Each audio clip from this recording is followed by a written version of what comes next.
सही सही तू बताव हो, हमारा से कुछ ना छुपाव हो। काका तू कैलू कुआरे में, बारू का कौनो के प्यारे में। अरे ना सुना बोलबू झूठ, सही सही तू बताव हो, हमारा से कुछ ना छुपाव हो। काका तू कैलू कुआरे में, बारू का कोनो के प्यारे में। काहे भइले बा तोहरा बेचैनी, तो काहे ना भइल तपस्यावानो जी के कोरा में जवान भइनी। तपस्यावानो जी के कोरा में जवान भइनी।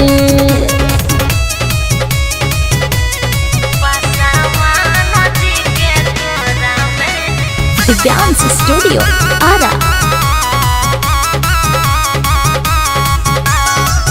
नैहर में कैले बारू के तना नदानी, तोहरा से शादी करके हमें पछतानी। ढेर जाना सब पता लगल बा। सुना बोला बीतला बतिया रतिया पूछला आने रे। केतना ले कहीं खेला खेलनी अकेले, एहो बरना लभर पटैनी। तो कहल का चाहता रू, तपस्यावानो जी के कोरा में जवान भइनी। तपस्यावानो जी के कोरा में जवान भइनी।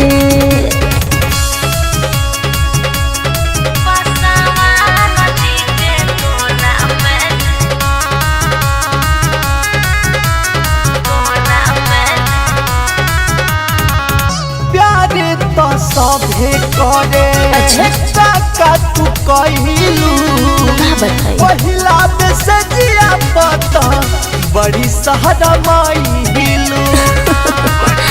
दाची हर करे मीते सा उपेंद्र हमके भेजले सिखा के।